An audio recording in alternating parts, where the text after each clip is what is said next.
After being pecked by a radioactive bird, a somewhat mannered T-Tide Hill was compelled to become Kineas, the Skydude.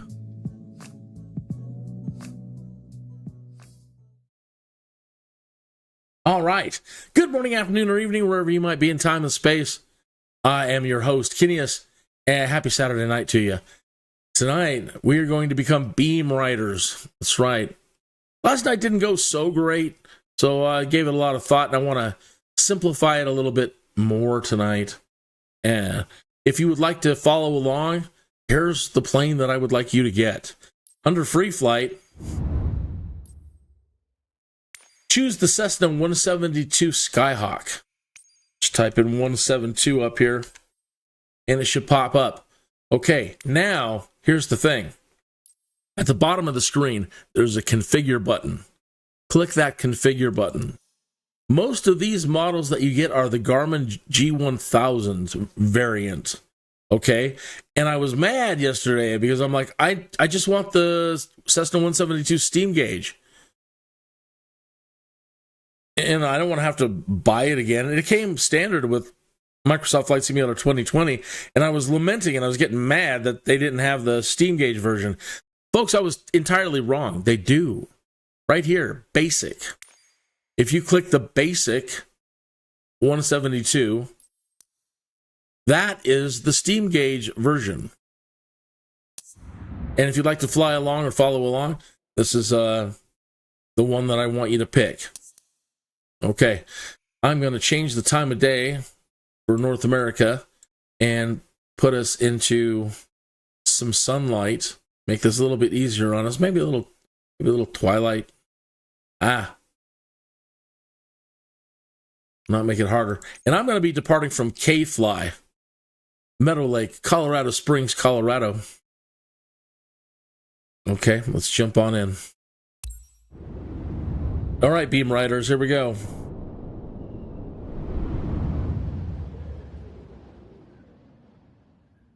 you're tuning in tonight, we have a new flight simulator pilot, an emerging star in the chat room. His name is Atlas Commander 596. Sounds like a mecha pilot. And he is starting his career. And I would like to have you show him support. Go to his channel, like and subscribe. Okay, and we're not going to go through the startup of this thing. We're going to just get right here.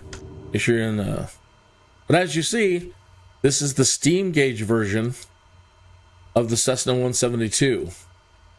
All right, the dials that we're going to be using tonight are this one right here, the one right below it. You're going to need to use this button on your dash and switch it from from GPS to nav. And we're going to be using our Garmin 500s. Okay. This here is your first I think the G500, and then the second G500 below it. Okay. I'm also going to encourage you, if you don't know how to use your autopilot, to start using it. You don't have to. Okay? But I'm going to keep it really simple too. There's the autopilot on button, there's the heading hold button, and there's the altitude hold button. We don't really have to concern ourselves with any other buttons but altitude hold, heading hold, and the on. Okay? Now, what we need to do is find the radio tower. You can kind of see it on the screen here a little bit. It's just on the edge of our screen here. Let me range out a little bit more. BRK. All right, that's our starting radio tower. All right, that thing is shooting out beams. Just imagine it this way. It's not really a tower, it's more like a hockey puck. But for visualization purposes and mental picturing, it's a tower, and it's shooting out laser beams, one for every degree of the compass. So 360 beams are shooting out of that thing, like the cover art. Okay? We need to find the frequency of that tower. We need to go to the tower, and we will find the currently active beams that we have set up, or that it's giving us in our VOR dial. We're going to traverse those beams back and forth. We're going to fly around it first.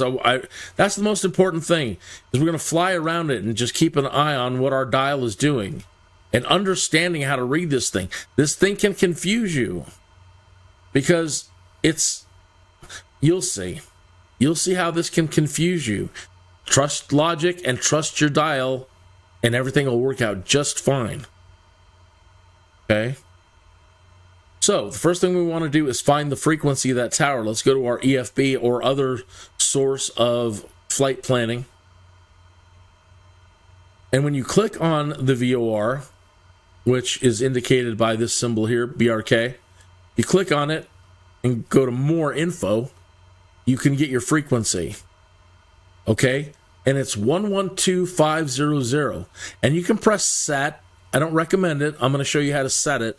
But if you just want to make it easy on yourself, press set and it'll set up in the radio for you. But I want to show you how to operate this radio. Okay, 112500. Okay. The first button here, the first area of this Garmin G500, this area is your COM, your communications radio, and what it's currently set at. And in the white is the active station, 1127. Standby is 124850. Now, unlike your car radio, when you turn the dial and dial in a frequency, it doesn't go to it automatically. When you dial in a frequency, it goes into standby first, and you use the double-headed arrow to make it active. Okay? Now, right below that, where it says V-lock,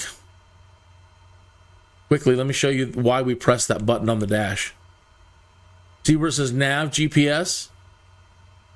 If I click this, look down here. This is the source button. This radio is now using GPS as a source. We don't want it to use GPS. We want it to use what navigation information we put in. That's why we press the nav button. And now it says VLOC. Okay. The navigation radio dial stations are displayed here. Again, the one on top is the active, the one on the bottom is the standby. To move between the two stations, you push this button. If you have the legacy model if you have the flight model set as legacy, it'll give you a push and you can push it. If you're set to the modern flight model in 2024, you just right click, which is the push. Okay? Click it a couple of times and watch here. When I click it, I'm moving between nav radio, COM radio, nav radio, COM radio, nav radio, COM radio, nav radio. Okay, the frequency, use the big knob to adjust the first set of numbers and the little knob to adjust the second. So rotate it one back to 112, use the little knob to change it to 50. Okay, 11250. And we press the double-headed arrow to make it go from standby into active. Okay. Let me do that again. Now keep an eye on this. I'm going to switch it back into standby. Okay, so it goes to neutral. When you make it active, if it picks up the signal of the station, it comes alive. And it did. Okay, the first thing we notice is our needle shifted far to the right. See the 270 degrees on the compass? There's north, there's south, there's east, there's west. The needle is leaning almost all the way to the west at 270, meaning that the station should be west of us. Okay, we're currently pointing, I'm going to use this compass here too. We're currently pointing a little off north. We're at 30, we're at 330 degrees on this runway. If you didn't know, the number the number on the air on the runways corresponds to the direction you're heading. So the numbers on runways are not arbitrary. The numbers on runways correspond to the direction heading. That's 330 degrees. The other end is 15. Well, yeah. So that will always tell you what direction you're coming in from. Okay. All right. So we're not going to muck about getting the second VOR dialed in just yet. What I want you to do is get the plane up in the air and get it stable. And about 9,000 feet. Okay. We don't, and then once we get stable and in the air, then we'll go ahead and start heading west. And it's not very far. It's like, well, this one actually has distance measuring equipment. So if you, and I mentioned it last night, but we didn't have it. So if you look on the radio now, it says the indicator is BRK. That's its ident for the VOR. The radial that it's currently set to, or I mean, the distance from us is 90 west, and the distance is 3.1 nautical miles. So this machine actually, this Garmin actually has the measuring equipment that I mentioned last night, the DME. Don't worry if this all doesn't make sense. Eventually it'll sink in. I told you about the tuning in the Morse code, and you can listen to the radio station, and if you're using some a flight map that gives you the Morse code for the radio station, you can also check it out by turning on nav 1.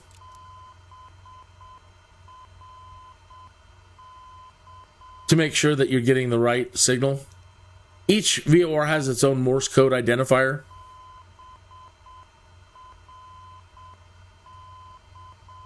Okay.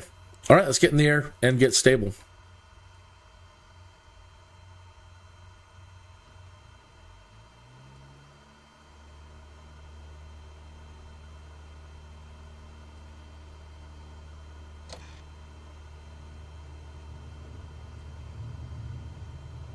I've been telling Hazardous about the to use the autopilot, and he likes flying manually still. And I'm like, yeah, we all, you know, when you're first starting to learn, you know, I recommend it, flying manually as much as possible. But after a while, you need to learn how to operate the autopilot. And there are going to be plenty of times in the future where you're going to want to. Your hand will get tired. You need to do something else. You've got to understand how to use it, and eventually we'll get to that. Again, we're going to use it tonight, but just a couple of the buttons on it. Not much. Just enough to keep us at the right altitude and on a heading.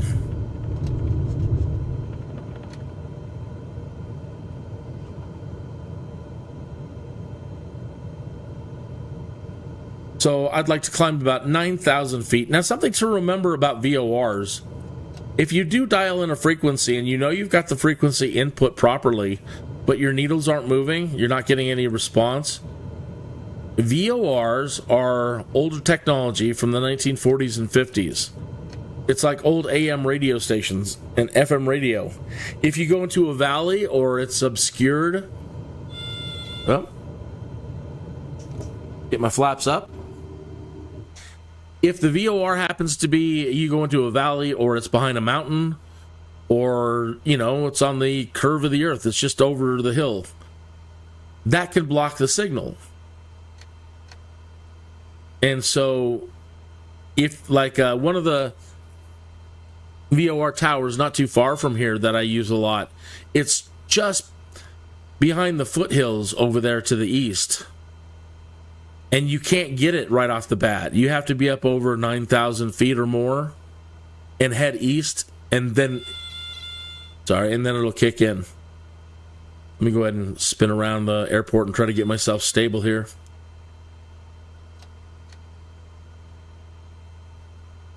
I'm gonna shoot for 9,000 feet.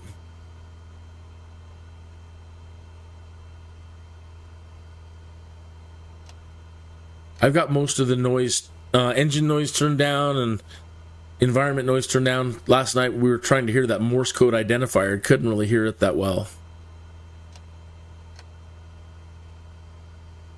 All right, we're on a slow, steady climb.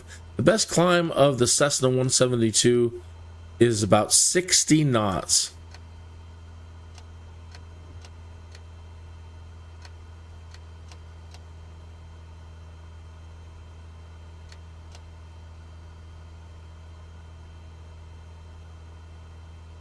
And we're not concerned with tracking the station yet. Just want to get up in the air, get stable, get up to about 9,000 feet. And so just spin around the airport.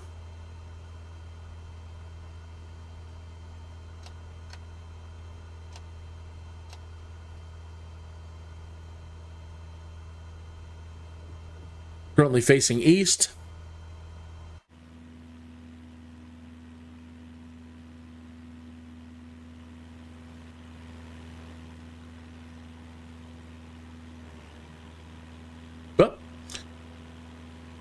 In drone mode, I lose control. Oh, that reminds me, I wanted to try something. They say in drone mode, if you set, there's an option that I found in the configuration, the keybinds, that if you're in drone mode, you can, there's a button you can press and you can still have control of your airplane. Normally in drone mode, the way it's defaulted, you can't control your plane. But with the press of another button, you have control. There's 8,000 feet. Almost there, beam riders. Okay, spinning around. Pointing towards the Colorado foothills. Colorado Springs foothills.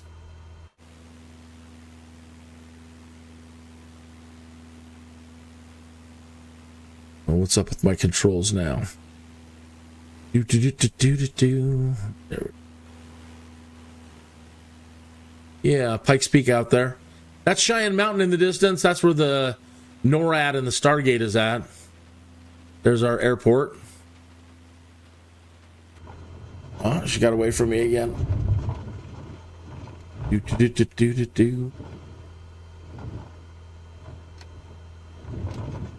Okay, 8,500. Keep climbing.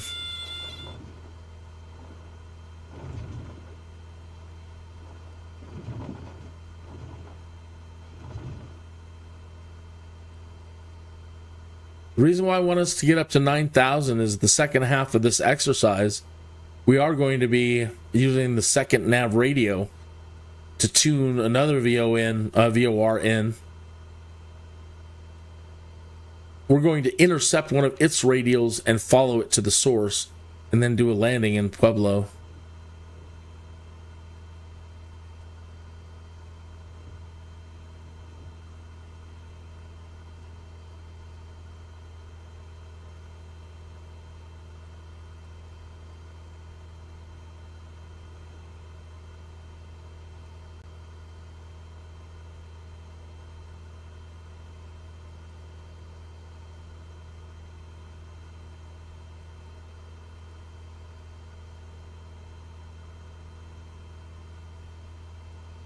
Okay, one more revolution around the airport and we're good.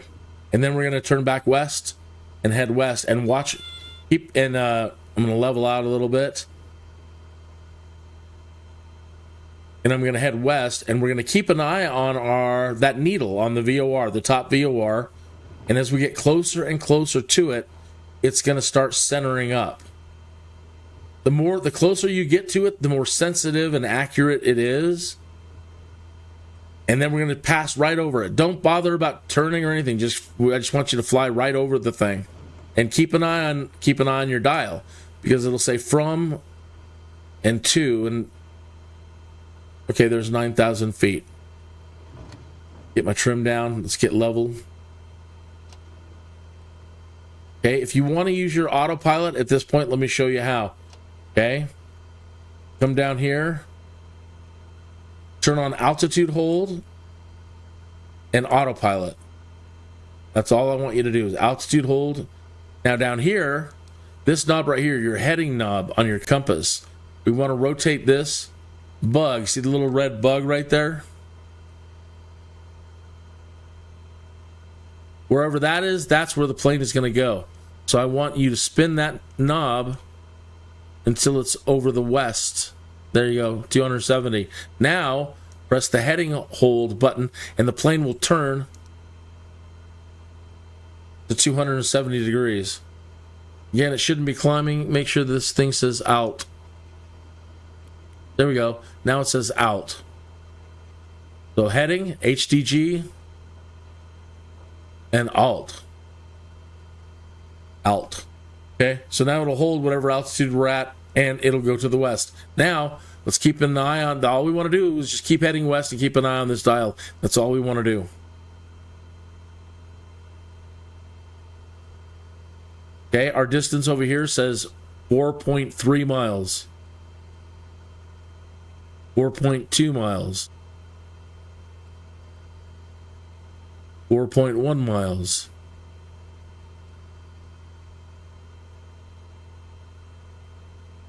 There's the United States Air Force Academy in the distance.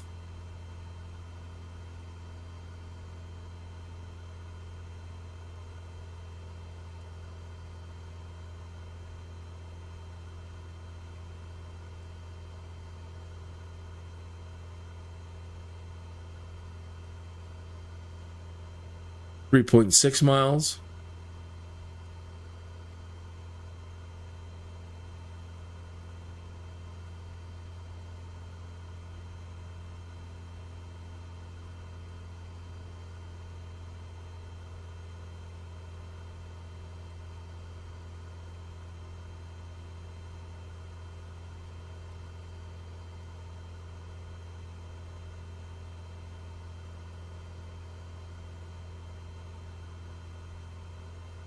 .2 miles. Look at the needle.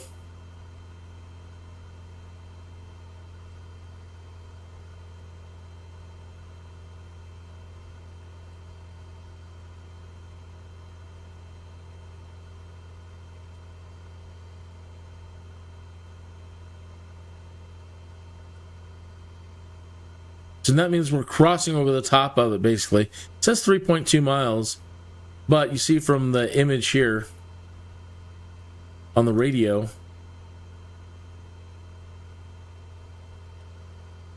we're crossing. Okay. Now, once we get past it, it's going to shift from to to. Now, all from to to means is what is set underneath this yellow arrow. So this isn't okay. So there's 360 beams of 360 laser beams shooting out from the tower, one for every compass heading.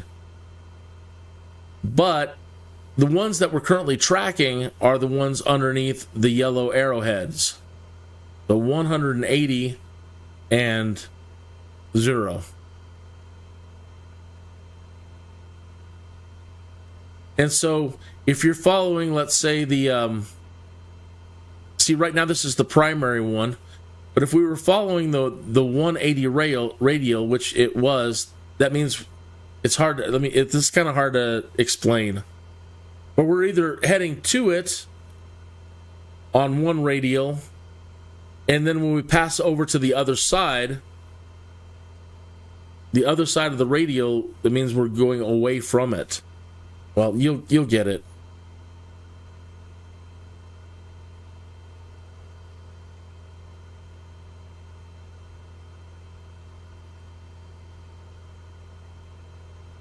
All right, so now again, you see the needle now is on the east side of the compass at 90 degrees, 60 degrees, and 120. All right. So now let's use our heading knob, and let's just go backward. Let's just go the other direction. Let's now head back east. Spin the knob or hold and twist until you're back on east. We're turning the plane around and just going back the opposite direction.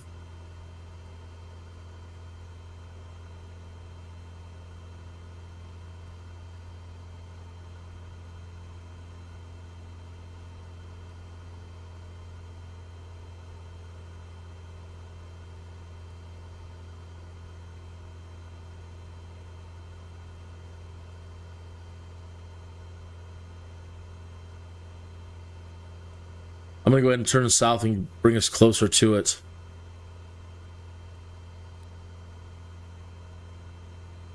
And then I'll turn back east. I want to put us kind of like right over the top of it.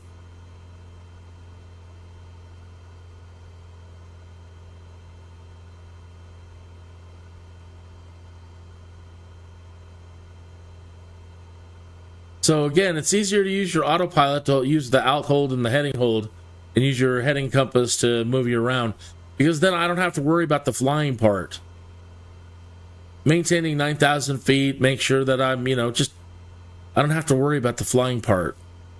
I'm worried about the VOR part right now. The beam riding. Beam riders.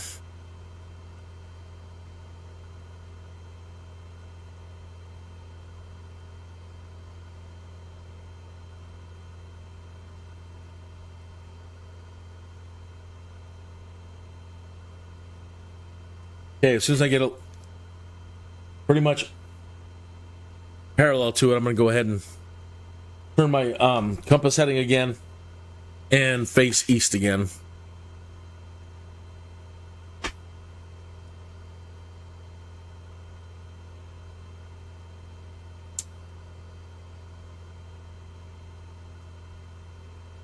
Then when we turn back around, what we're going to do next, we're going to just go east and go over the top of it again and watch our needle. Then we're going to turn back around and we're going to come back to it. And as soon as the needle is centering and gets close to the center, we're going to turn to ride the beam. We're going to turn north. Or you can turn south, but in this case, I'm going to turn north. And I'm going to follow the beam under the VOR primary triangle up here. Okay, I'm almost parallel with it, so I'm going to start turning east. Turn my bug heading to east. My plane is now turning to the east. And I'm going to fly right over the top of the thing. We're at 2.8 miles from it.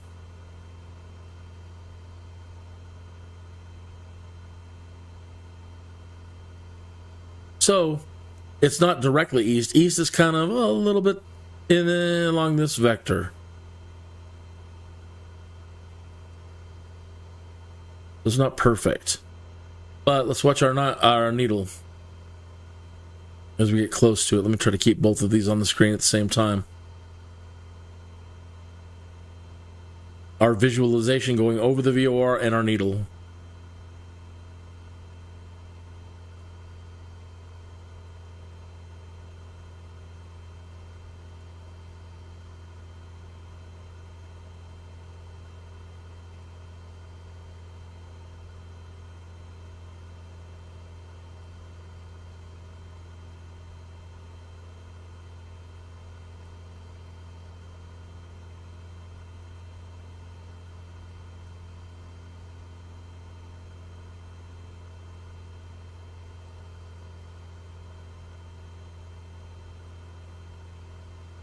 I wish it would, it moves so down, there you go, see it? Right there. Passing over the top of it.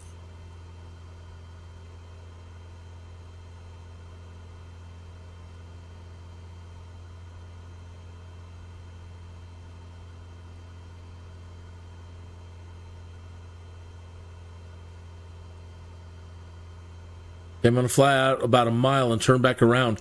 Now, as we are on our way back now, what we want to do is we want to be turned north when that needle centers.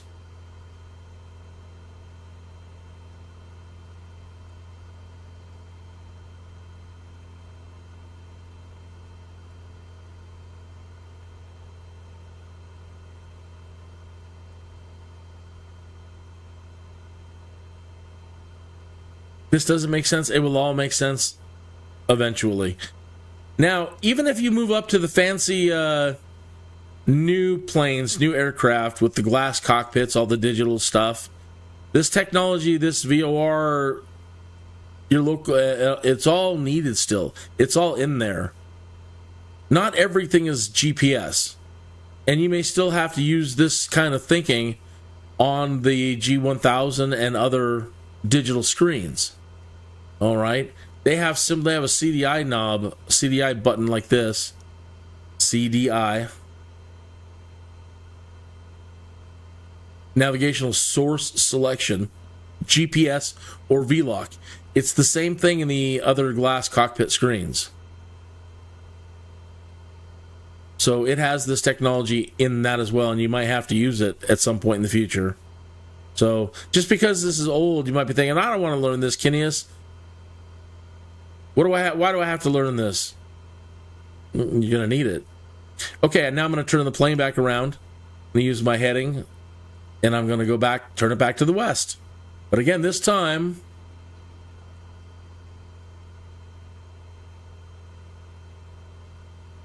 as we get closer and closer to the airport, or to the VOR, I want to turn north. By the time that needle starts centering,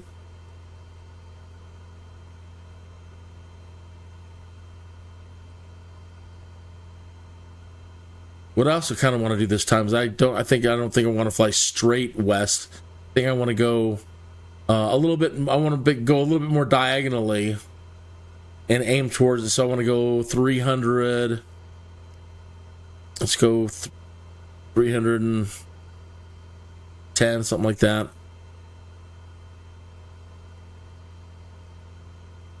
Maybe not so much, 300. That'll make it a little easier for us to make our turn. No, let's go less. 290. There we go, that looks pretty good. Something that'll put us on a course almost directly at it. Maybe the needle will start moving a little bit quicker. But again, it moves really fast. So you want to start getting your turn going. We're at 3 miles.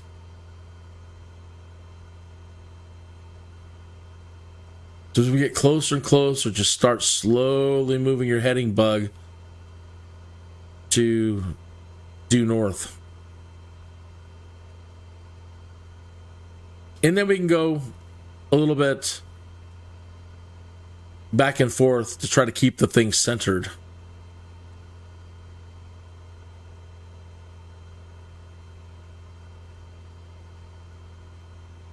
Two miles. 1.9.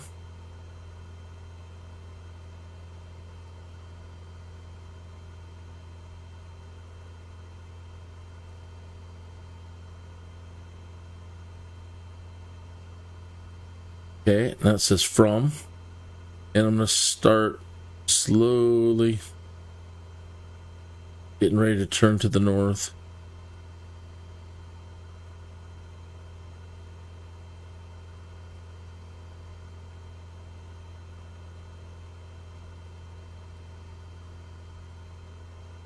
Point 9.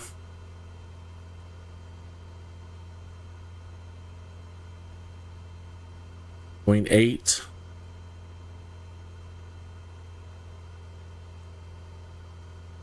Oops, a little too much.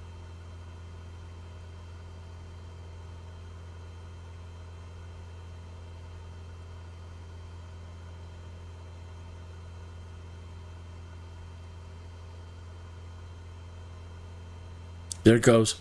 Turn north. Get it on north.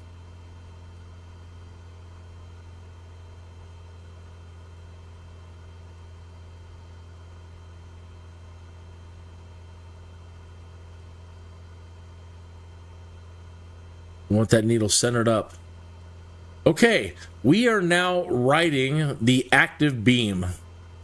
Okay, so there's 360 beams, but because we have the yellow arrow over north and south, that's what you'd want to consider the active radial.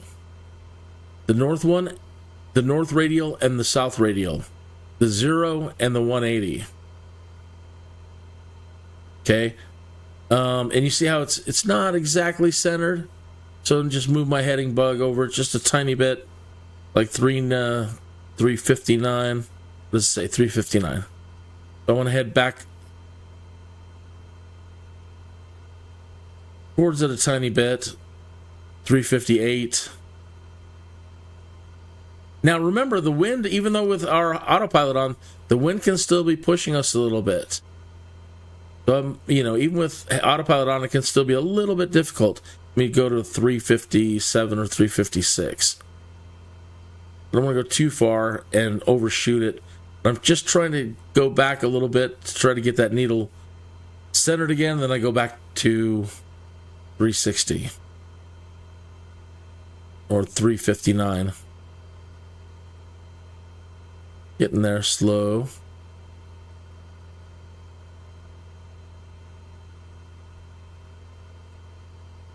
All right, 359.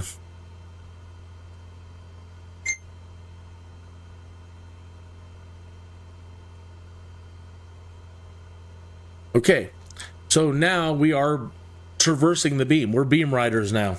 Okay, we are actively following the beam. Now, what are these for?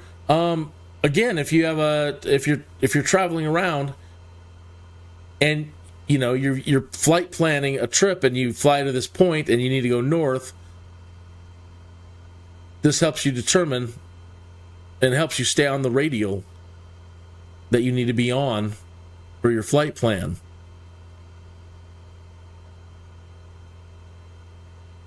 Now what I want to do is I would like you to spin around and go 180, where we want to go to the other beam on the other side of the tower.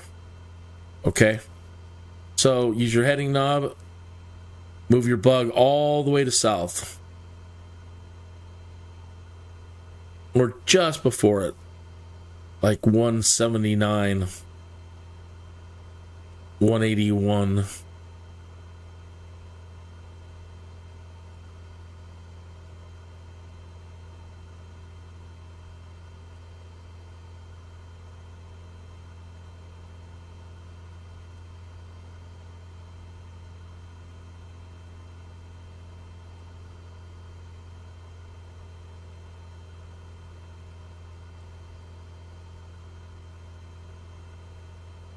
All right, I'm south, heading south.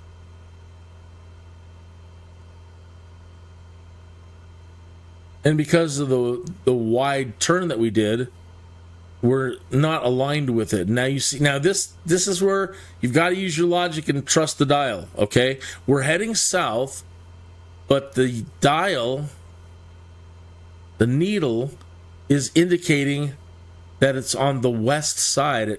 It's see how it's on the 270 side? 270, 324, 240, 270, 300. Okay? Over here on this compass is 0, 30, 60, 90, 120, 150, 180.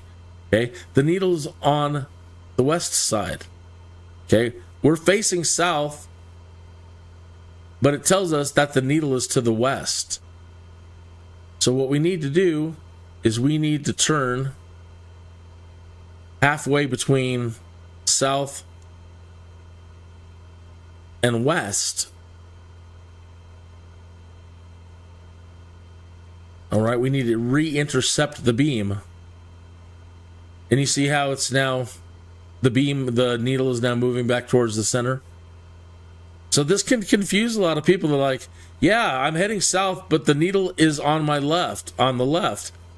Well, yeah, it's on the left side of the dial, but the left side of the dial is the west. Okay? Same thing. As it gets towards the center, what we want to do is turn back south.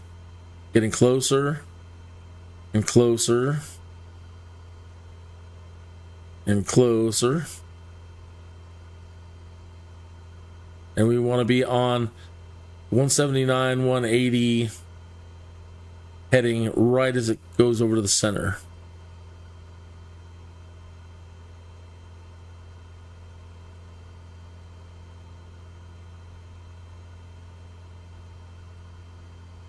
There we are.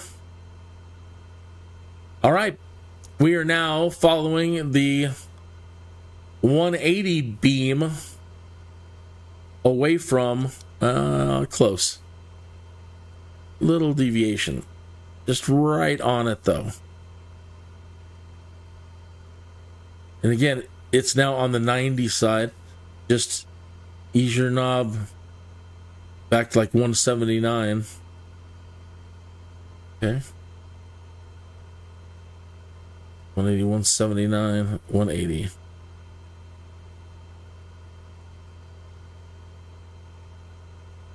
All right, close enough. Okay.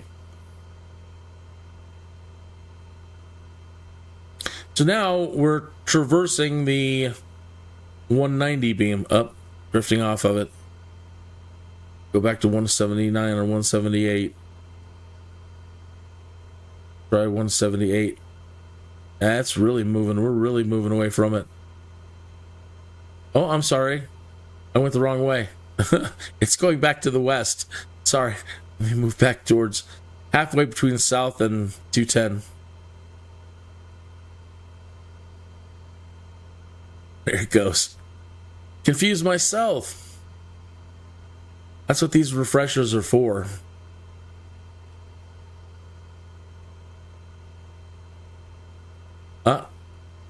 Now it's on the 90 side. We passed over the top of it. Yep, right over the top of it. So just do what the needle says. It says the needle is on the 90 side. So now we head back. So we're heading back towards the east. 150 degrees. 120 degrees, somewhere in there. Start aligning with it again. It's moving fast. There it goes.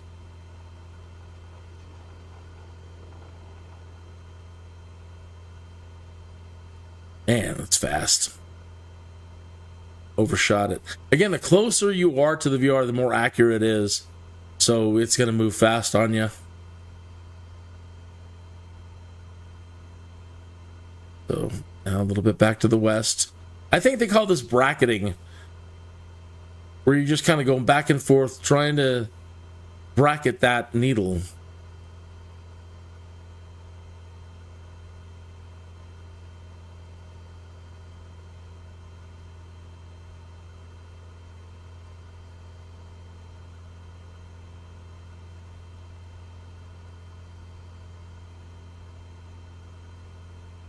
Okay. So now, yeah, now we're riding the beam south. The 180 beam.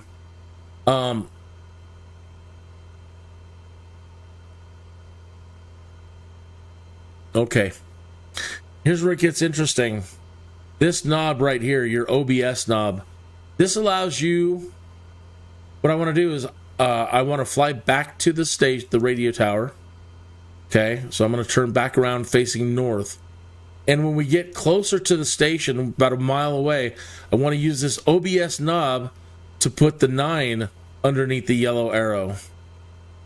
Okay, let's turn the aircraft around, face north. Head back to it.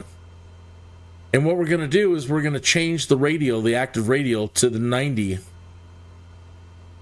radial. And then we're going to center it back up on the tower and center up on that 90 beam going east. So let's say our flight plan now says hit this radio station and go due east.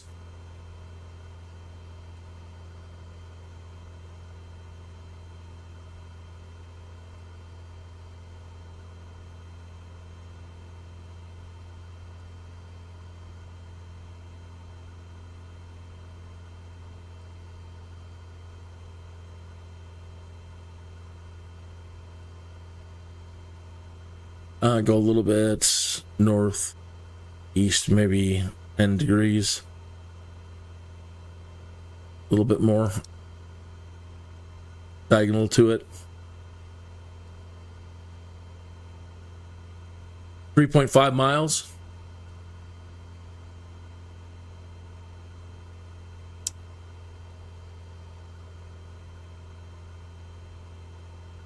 GPS is basically the same thing.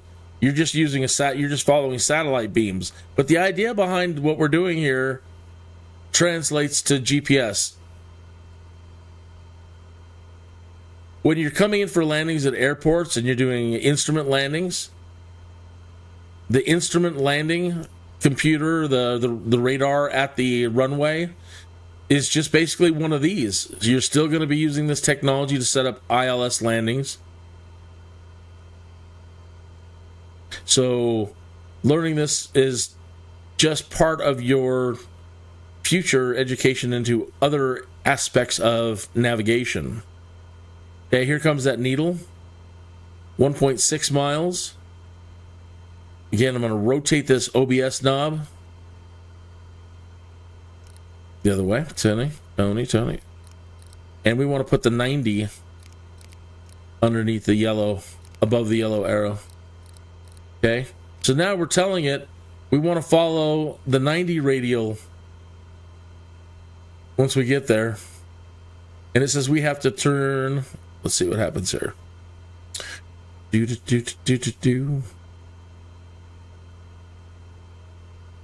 fly over the top of it.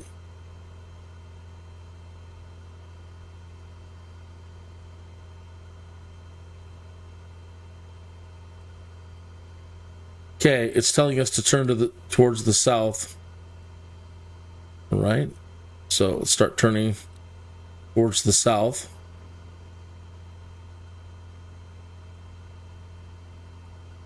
It's going to center it pretty quick, as we're only 0.7 miles from it.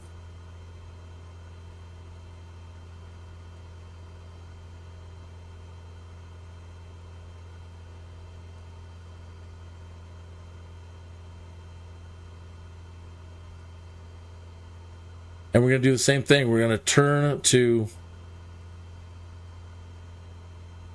follow the needle.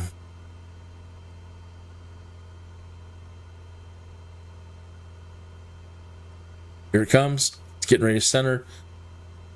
Turn east.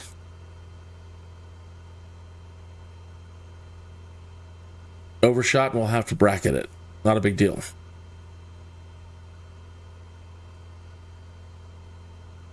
Very close. Okay. It's saying the needle is on the north side of the dial, not the south side. So turn a little bit north.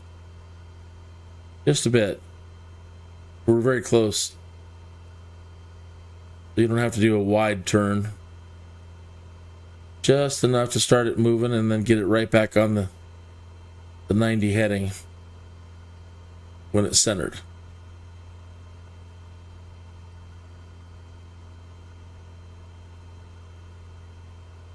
Okay. Since we have it, the 90 radial, now this to and from starts to make a little bit more sense. Okay. We dialed 90. We're moving away from the radio station, and in the white triangle there says from. Okay. We are moving away from the radio tower. Let's turn around and go to course heading 270 and pass over the tower and watch the to and from. So this understanding the to and from tells you what radio am I actually following, and you know.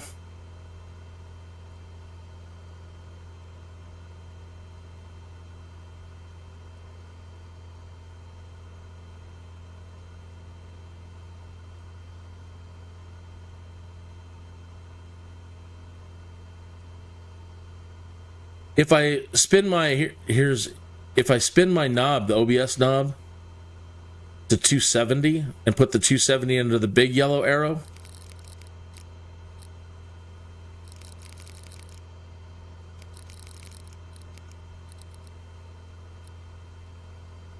now it says we're heading 2.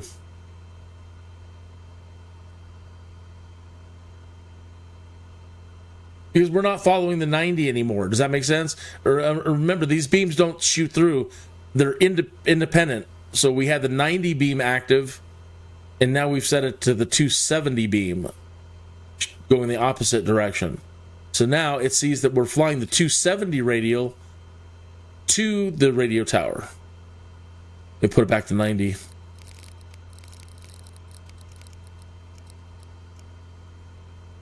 So now it says we're following the 90 radial, but again, we were going away. Now we're from. That can be very confusing. It confused. Man, learning the VOR stuff took a long time for me to get my head around.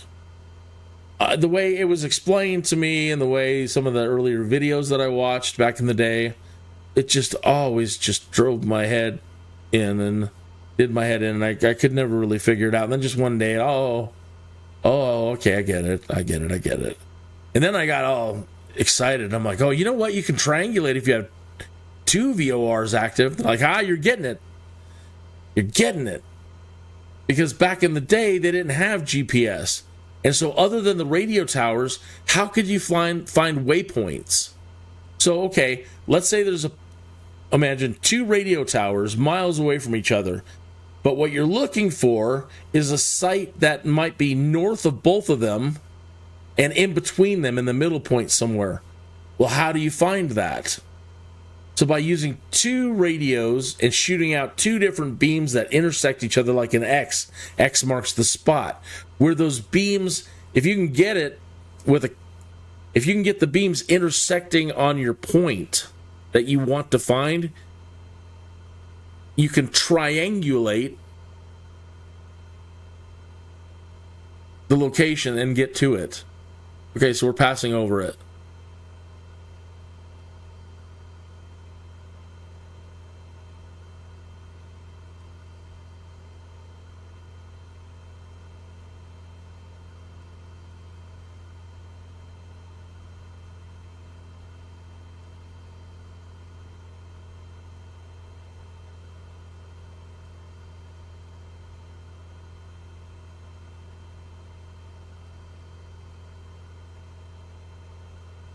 Okay, now let's turn back around, head back to it again. So now we got to go back to towards 90. Turn east.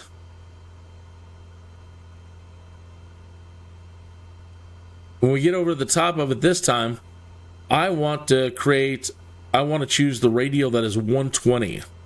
Okay? I want a beam that goes from the radio station southeast. All right? I want to follow a beam that's southeast. What we're going to do is we can just set it to southeast somewhere in between 90 and 180. But we want a beam that is shooting southeast, because now we're going to tune a second radio station to the south of us. The second VOR knob is a little bit different. It doesn't really work the same way as the top one does. It only kind of shows us the vector. You'll see in a minute. Okay, we're passing over it. Or the needle is moving. And I've got 90 set. Turn to the east.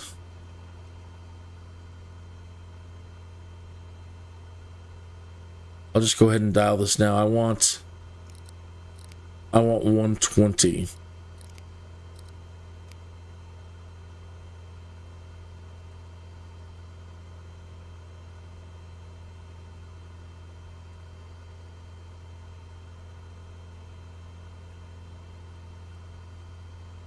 All right, and it says it is still. Well, let me get past over the top of it, and then we'll find out what we need to do to adjust.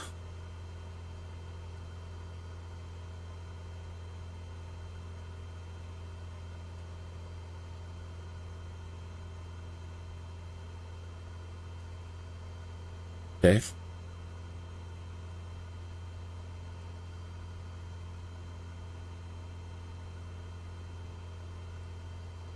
It's saying we need to go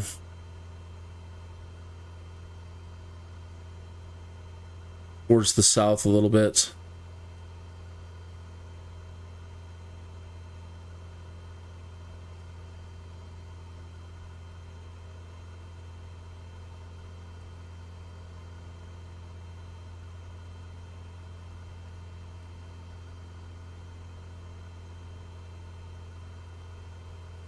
Okay, there's coming. Let's kind of get it back to 120.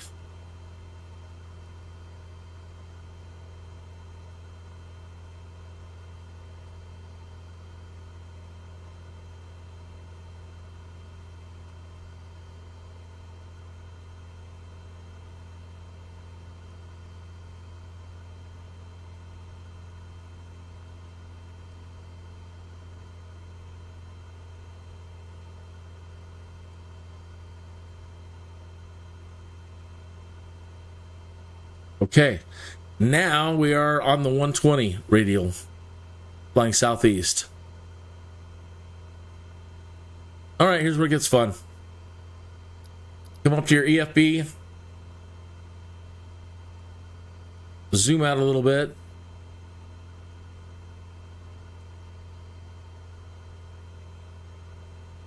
And look south.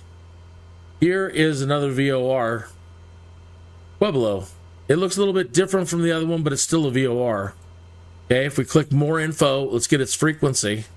116.7. We're going to come to our second radio. We're going to push this to go down to the navigation part and use the big knob to change the 113 to 116. Little knob to change the 9 to a 70. And we're going to make it active. We need to press the double-headed arrow to make it go from standby to active. Okay, this needle didn't move, okay? And what did we learn earlier? We learned that the source is important. And right now, the source on this radio said it's looking for a GPS source. We want to use that CDI button to change it back to VLOC. Now, we can see what radial it's providing us. It's providing us it's got a radial going from the tower from the almost 120, 110 position to the north at about 1.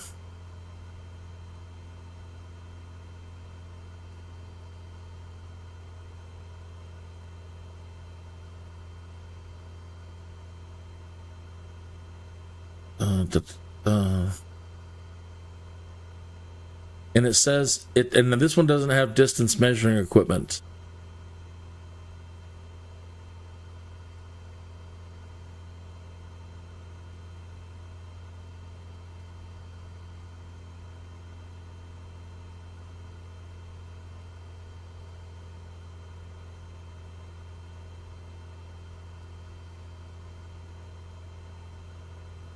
So we're on the 120. So let's imagine we're the second radio station tower, and we're on the 120 coming from the north, headed south, and we need to intercept a beam from the second radio station. So let's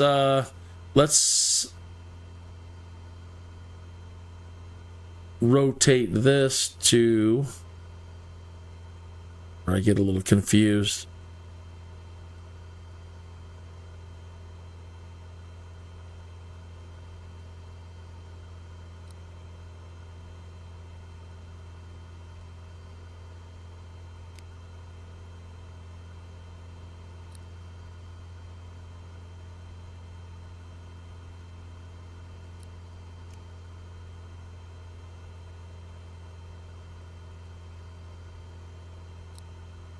See here.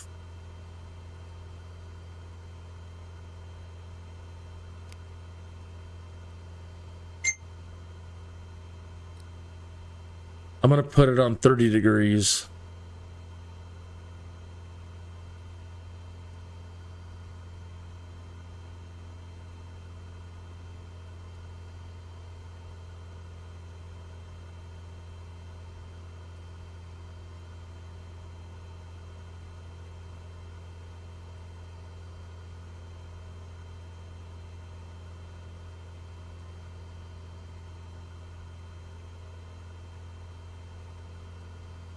All right, so this is where it gets really interesting. And it's like, is this going to work? I certainly hope so. All right, so theoretically, right now, as we're traveling the 120 out that way, there's another radio station southeast of us here, and we are looking for the 30 radial. So as we continue to go forward, I should have just set it to the north. I don't know why I'm kind of put it further away than we're needing, but whatever. When we cross that, we should get some indication on the second dial that we've crossed it. And then we want to, instead of following the one that we're on, we want to turn and we want to try to align to this radial, the 30 radial from the Pueblo Tower. And we want to follow that one towards an airport and come in for a landing.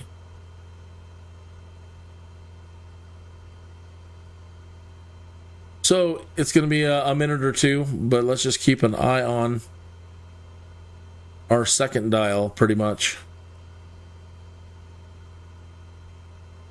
If I zoom out,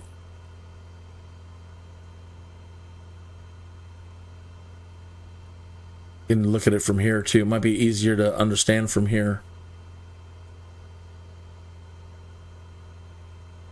There we are north of it right now.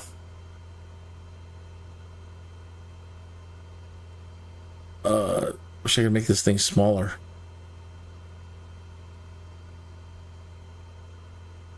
So the 30 radial should be shooting out right in here. Here's the VOR directly south of us. And again, we've got it set to 30. So imagine the laser beam at 30 degrees shooting out from here. And we should be intercepting it somewhere around here.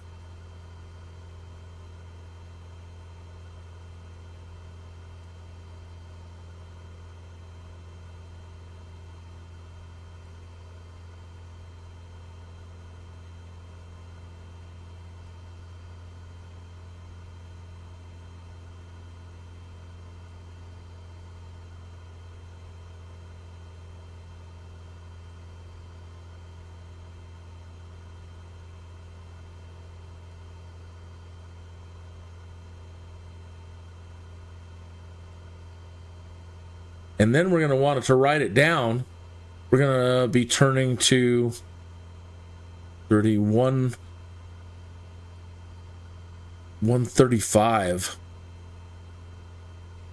We want to turn and ride this beam down.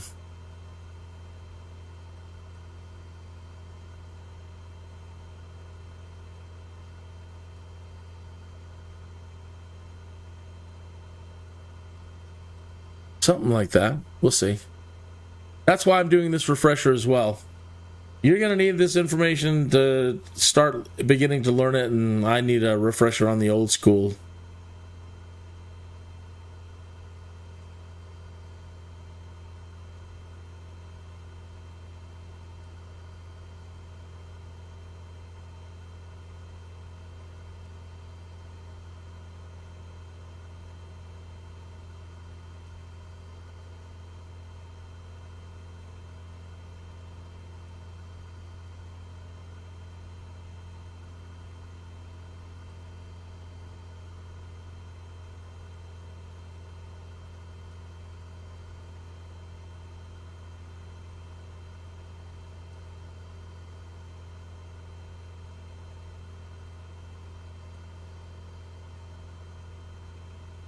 What I'm thinking the bottom needle is going to do is shift over to the south.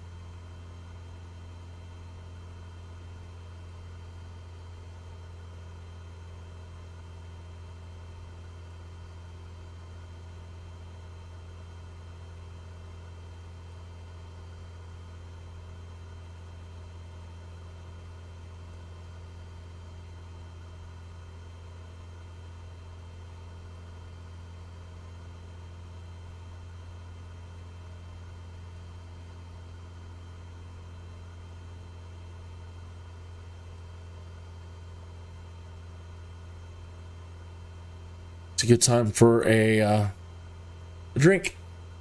Cheers. Here's to your health, well-being, and prosperity. Good luck with all your flight endeavors.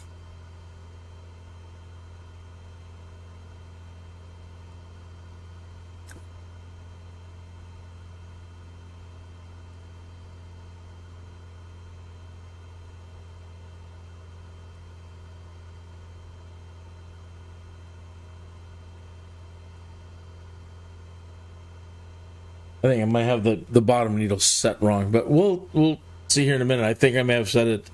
I think I'm picturing it wrong, and I needed to set it to 30 should work.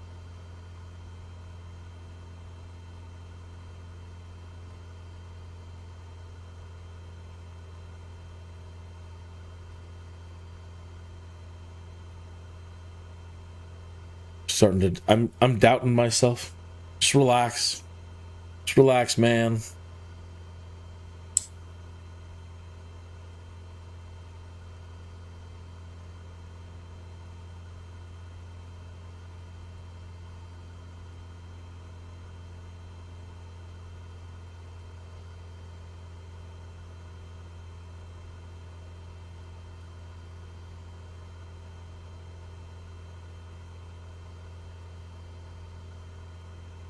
Oh, I've got it on 300.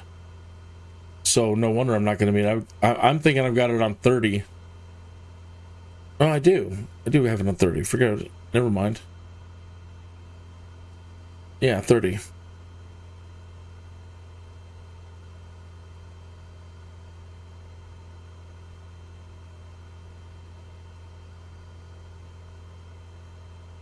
Last thing you want is your instructor to be uncertain.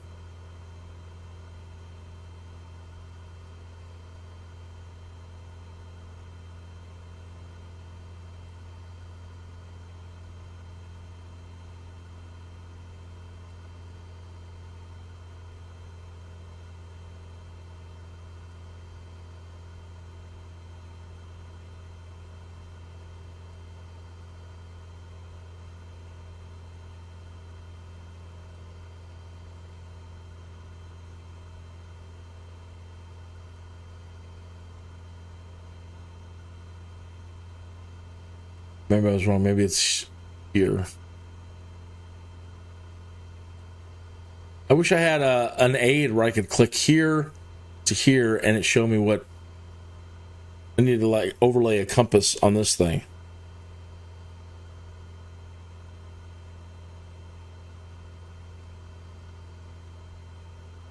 Okay. The needle's moving. We're intercepting the needle. I'm going to start following the needle to the south. See how it's at 150 now? And it's moving to the south.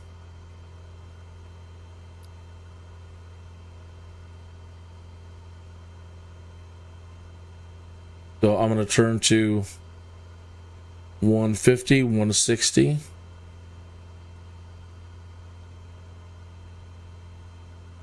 I'm following this end of the needle.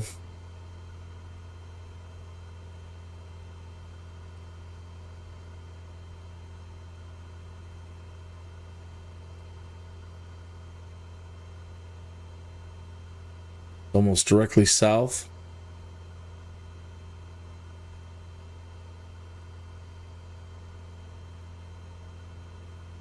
South.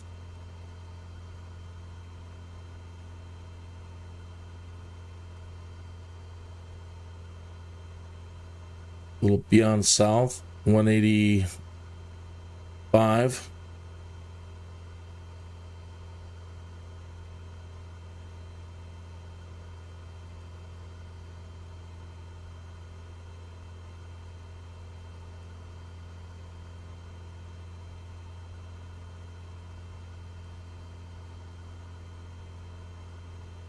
Almost 190.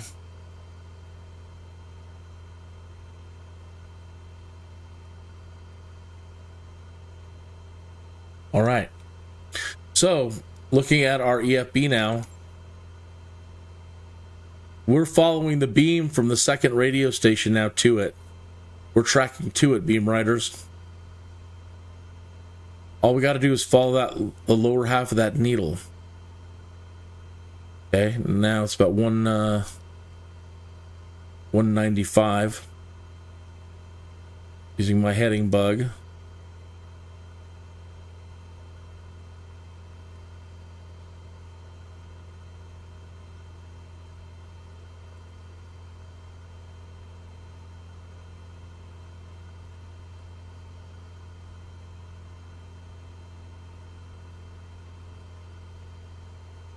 And then the airport right next to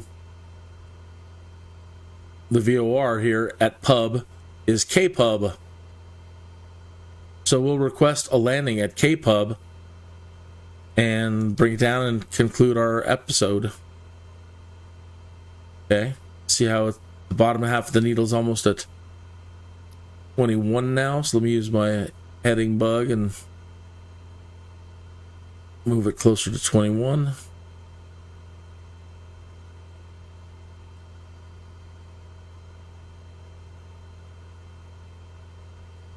On 21.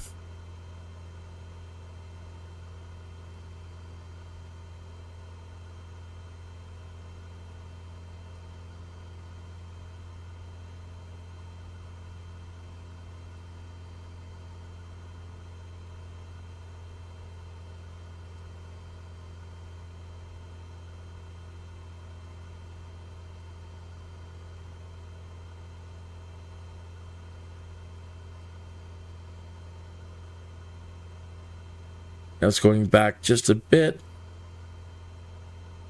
to 09.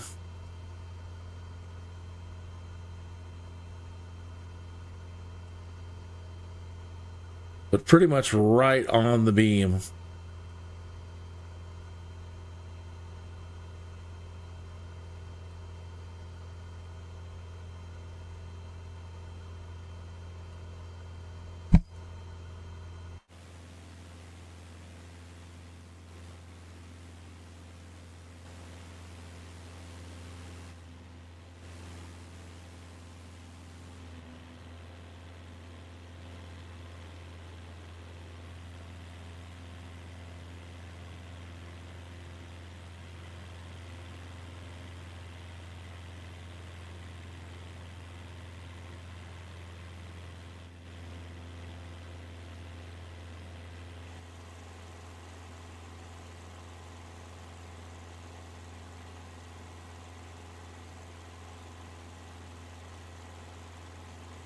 The world is crazy right now. If you've been following up on social media, what's going on in the world right in the last 7 hours?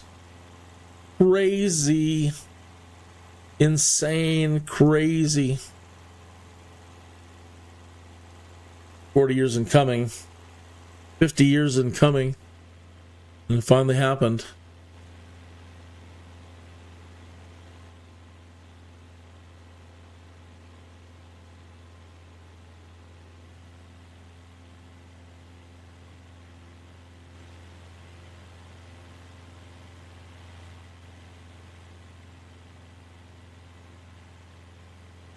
That should be the airport out there.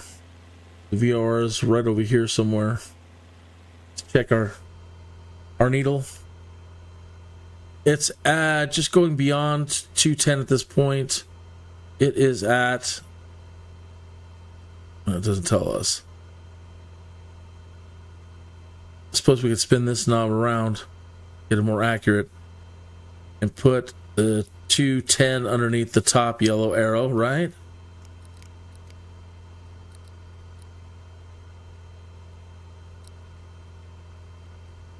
Okay, so 211.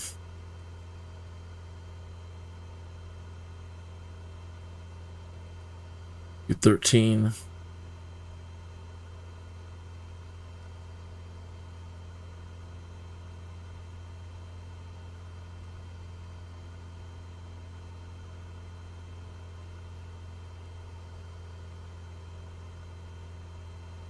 $211.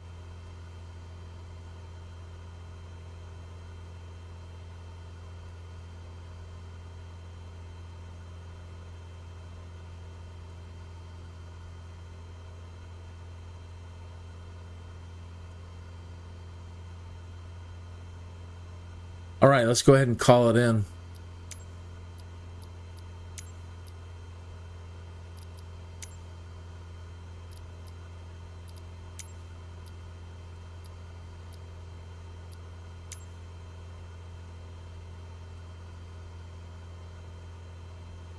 We can also, if we wanted to now, just take this frequency that we're following, 1167, and put it in our top tab and top radio. But I wanted to show you how to intercept another VOR using your second dial down here. But now let's go 1167.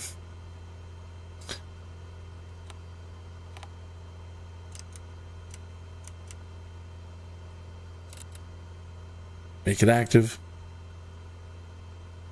Okay. It's saying fly to towards 21. We are. It's saying fly more to the center up.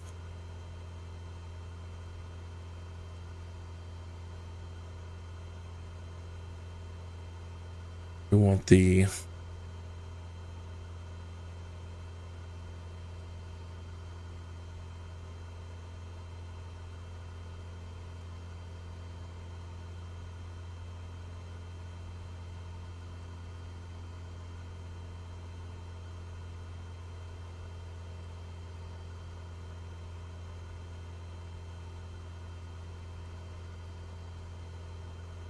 fly a little bit more west and see if we can get this now.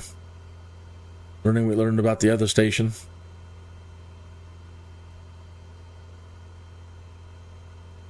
Turn towards the west.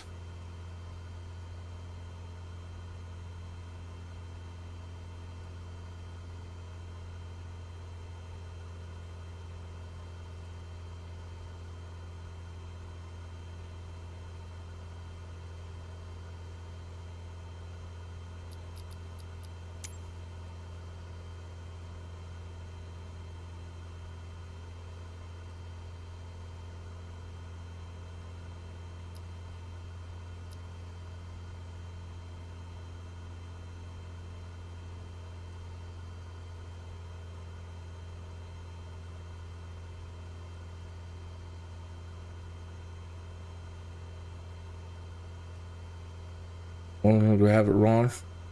182124. Maybe I do. Now I'm reversed again. Let's go to 21. Go back the other way.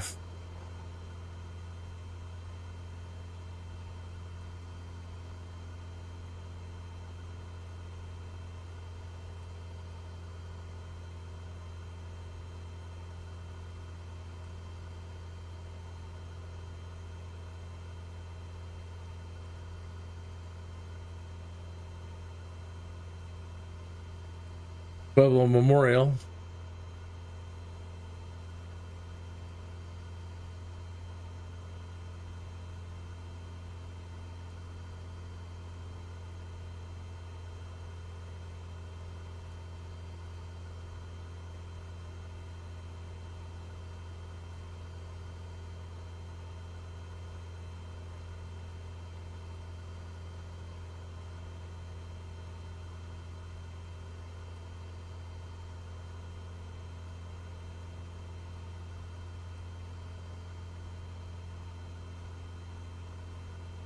We need to be up here. 120.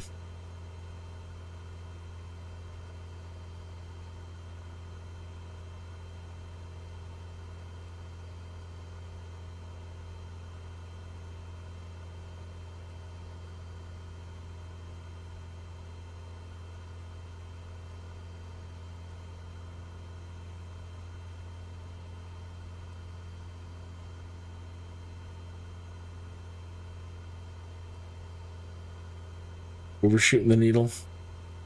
Should just followed it down. Made things life tougher on myself. Da da da da da.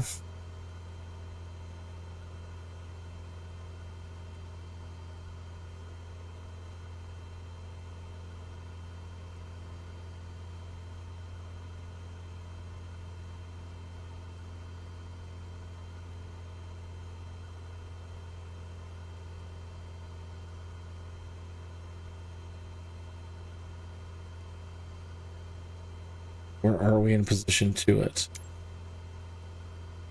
Okay.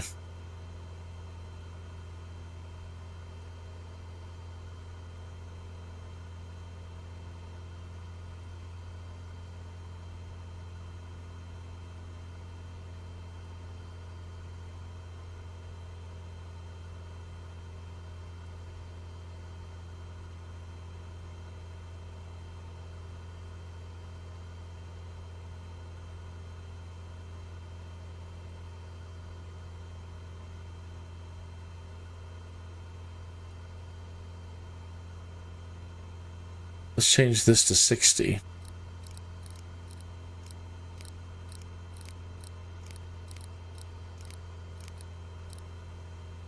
Yeah, now we're coming to it. Now we're going to follow it to 240. Turn on to it. Okay. Almost there. So rotating the aircraft now to 240.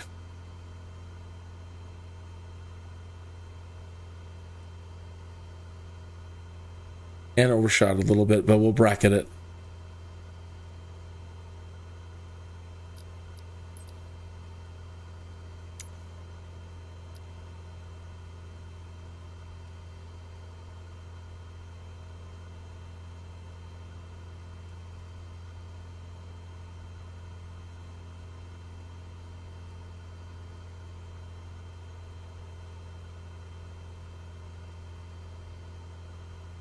I'm going to go to the towards 33, go back towards the west.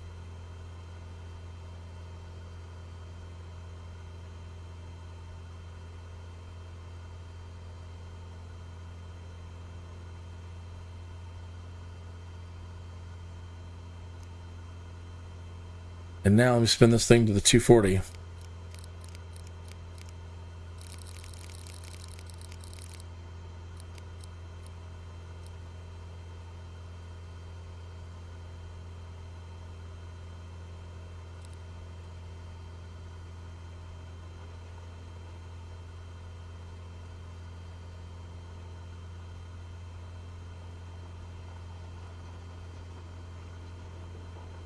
Oops, overshot it.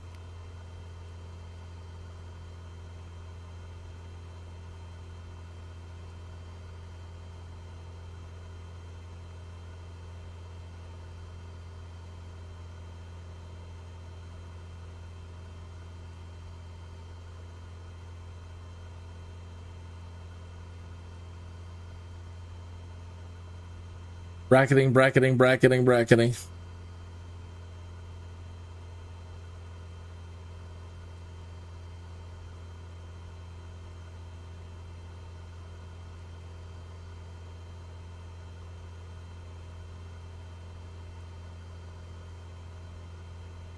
All right, we're 2.8 miles away. And now the airport is right there. All right, so at this point, we need to turn it to, the runway is 26. So we want to kind of turn to 260. Let's set this thing to 26.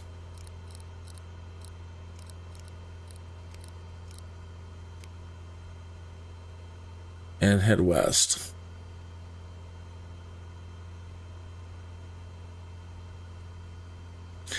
You kill my engine, turn off autopilot, and we'll start coming down.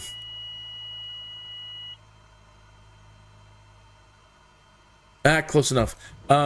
It's in visual sight now.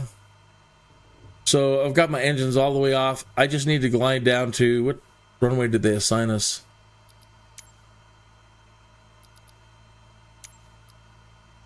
Let's try that again. Bubble Memorial. Full stop landing.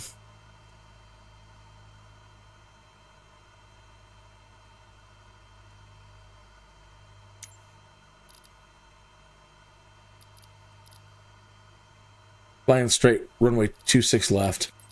Okay, so there's runway 26 left right there. And I would have to descend like a madman to get it. So I'll just do a circle down. Again, I've got my engines off.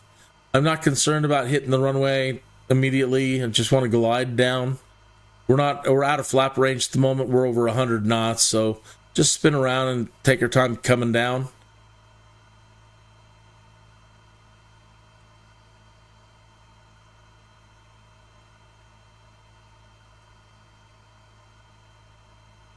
Anyway, I hope that helped. Reduce speed at 45 knots during approach. Yeah, I know. I agree with you 100%. Airspeed too high. Yeah. I agree with you. It's too steep of a descent.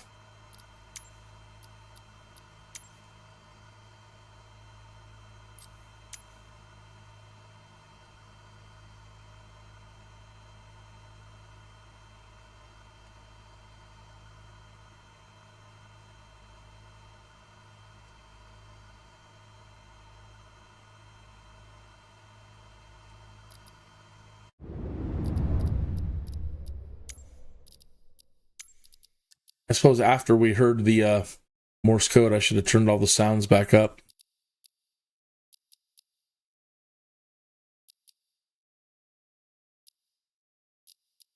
Sounds really weird without any engines. Like an electric aircraft. Kin Romeo Charlie Tango, Tree 115. Did you hear my last transmission? I didn't. I had your voice muted. Cleared to land runway 26 left. Kin Romeo Charlie Tango, Tree 115.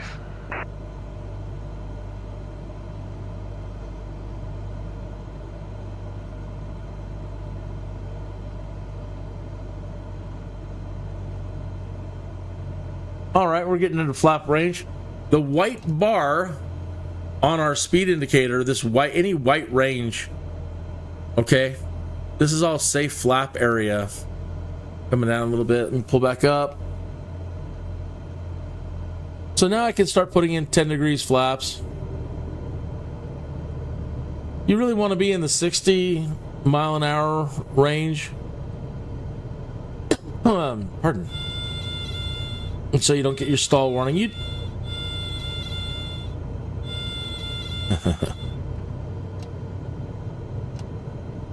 Slow flying is good. We put in 20 degree of flaps.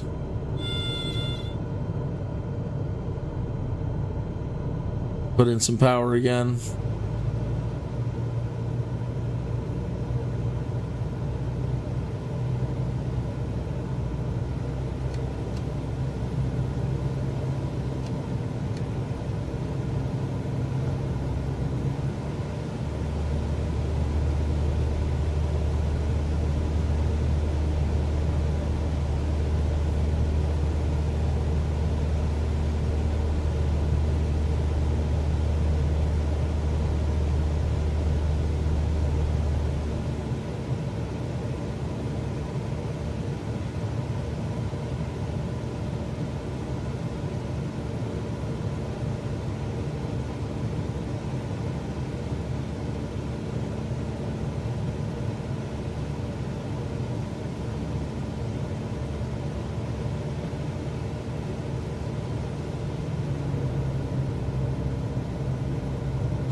So, when you're flying and you're coming in for a landing, think about this. You are a big, hurtling bundle of energy. Okay? You are a big ball of energy falling towards the ground. You need to be able to get your speed under control way ahead of the runway. Going slow is not a bad thing. Going slow is a good thing. So if you can always get your speed power management under control before you get near your final approach, you're in good shape. When your wheels and you touch that runway, all that kinetic energy has got to go somewhere. If you land one, you can blow a tire, you can damage your undercarriage, you can go skidding out of control. Keeping that kinetic energy as low as possible to reduce the chance of something bad happening on a touchdown is very important.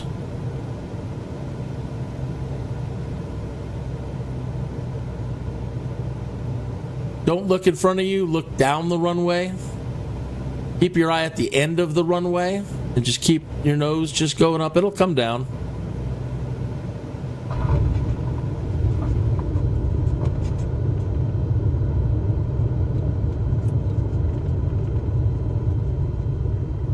That'll help you a lot by keeping your eyes focused ahead of you instead of right in front of you. Kin Romeo Charlie Tango, tree 115, turn next taxiway.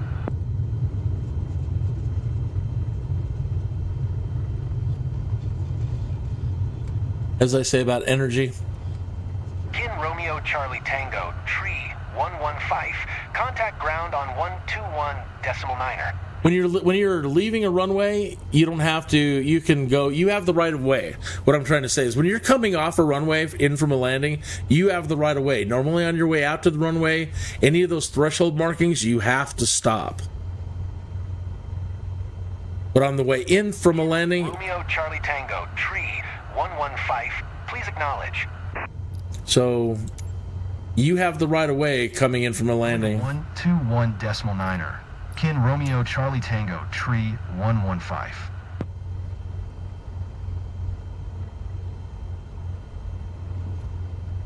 Welcome to Pueblo.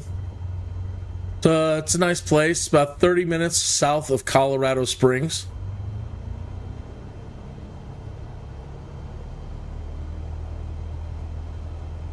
Definitely known for its vibrant Hispanic communities.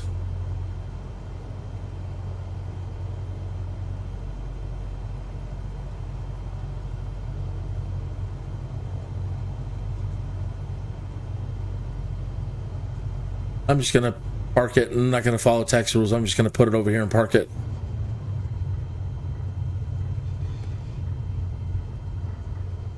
That's the training was about VOR anyway. All right, Beam Riders. I hope I didn't embarrass myself too much with my, I hope this works. But again, it's a refresher for me too. But hopefully you understand now how to understand source. If you have one of these on your console, to switch between nav and GPS, understanding the CDI button, which does the same thing on your Garmin's. No matter what version you have a CDI button to choose between different sources. Knowing how to move between the navigation radio and the communication radio.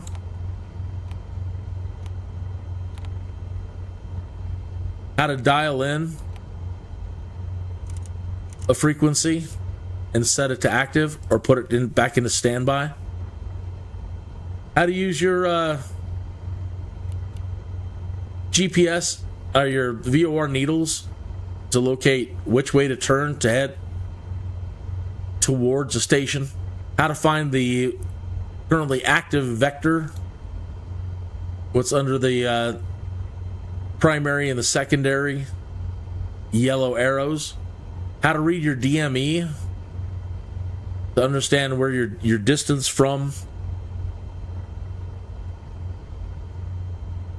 to and from the station. How to use a secondary VOR and how to use this simplified version of a VOR dial with the primary and secondary needles.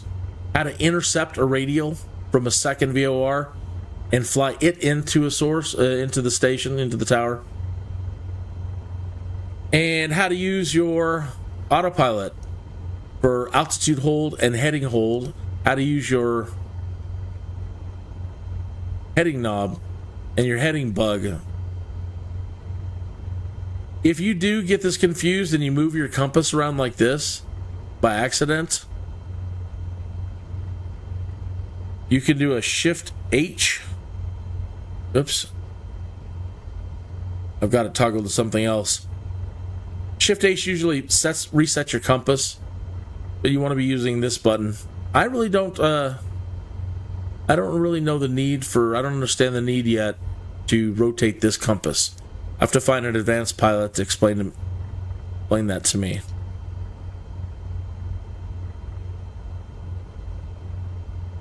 Alright, well, this went better than last night. Last night, as we were heading here towards Pueblo, the two gauges we needed went out on us. It's funny, it was the only two gauges that went out on us were our VOR and our compass. Everything else looked clear. These went completely blurry. As almost as if the gods were saying, no, you're not going to continue with this. You already made a mess of it. Just shut it down, which we did.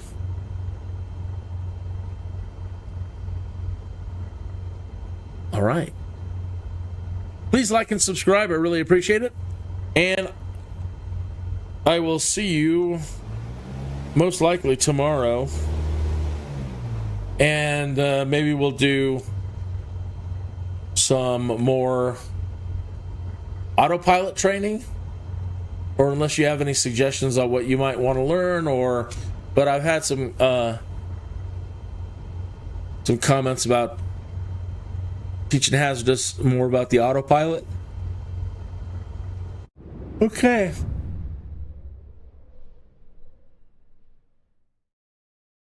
This was episode number 363 of Skydude VOR Refresher Part 2.